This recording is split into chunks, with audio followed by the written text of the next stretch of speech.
Salah satu ulama populer dari mazhab Hambali, Muhammad bin Muflih al-Maqdisi, menulis tentang hal ini dalam karyanya Al-Adabu Asy-Syar'iyyah wal Minah al-Mar'iyah. Ia menuliskan, La ba'sa bis-sholati fil kanisa an-nadhifah, ruwiya dzalika an Ibnu Umar wa Abi Musa wa hakahu an jama'ah. Tidak masalah melaksanakan sholat di dalam gereja yang bersih. Pendapat ini diriwayatkan dari Ibnu Umar, Abu Musa, dan sekelompok para ulama. Waqala Ibnu Tamim, la ba'sa bidukhulil bi'i wal kanais allati la suwara fiha was salatu fiha. Ibnu Tamim berkata, tidak masalah memasuki sinagog dan gereja yang di dalamnya tidak ada patung, dan tidak masalah juga melaksanakan sholat di dalamnya.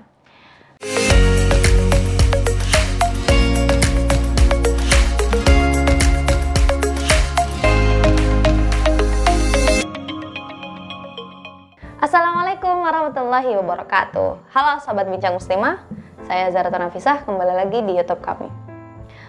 Indonesia ini kan negara yang penduduknya beragam ya.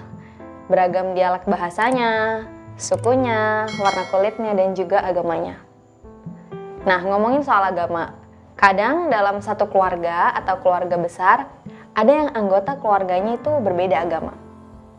Nah, misal dalam suatu momen saat ada acara bersama, anggota yang muslim hendak sholat dan kebetulan acaranya di rumah anggota keluarga yang non-muslim. Terus, boleh nggak tuh mereka sholat di rumah non-muslim?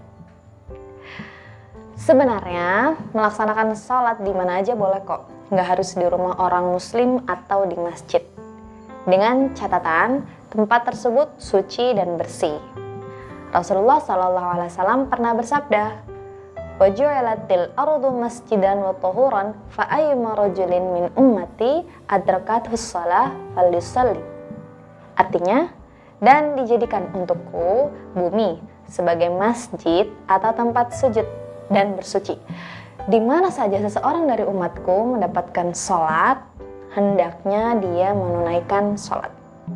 Hadis ini menjadi penegasan bahwa semua tempat, asalkan bersih dan suci, boleh dijadikan tempat untuk melaksanakan sholat, termasuk rumah non-muslim.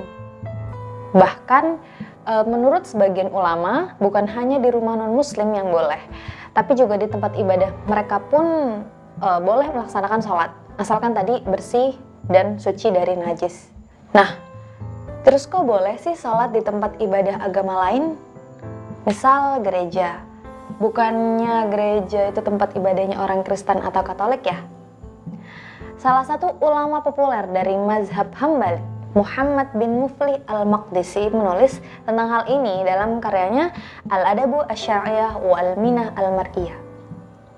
Ia menuliskan, La ba'sa bis-sholati fil kanisa an-nadhifah, ruwiya dzalika an Ibnu Umar wa Abi Musa wa hakahu an jama'ah.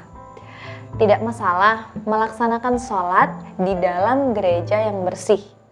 Pendapat ini diriwayatkan dari Ibnu Umar, Abu Musa, dan sekelompok para ulama.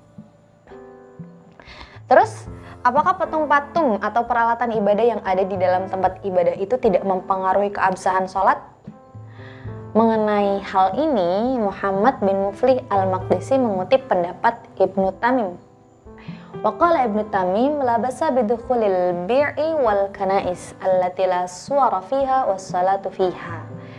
Ibnu Tamim berkata, tidak masalah memasuki sinagog dan gereja yang di dalamnya tidak ada patung, dan tidak masalah juga melaksanakan sholat di dalamnya. Nah, dari pendapat ini, adapun jika ada patungnya, maka sholat di rumah tersebut tetap boleh dan sah. Hanya saja hukumnya makruh. Ini sebagaimana makruh sholat di tempat ibadah non-muslim atau rumah yang di dalamnya juga terdapat sebuah patung. Kondisi ini berlaku terutama bagi muslim yang tinggal di negara mayoritas non-muslim. Karena mereka pasti sulit menemukan mushola atau masjid di tempat umum. Mereka bisa melaksanakan sholat di mana saja.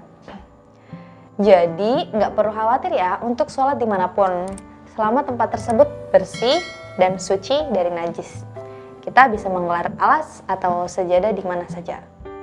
Gitu, semoga membantu. Terima kasih.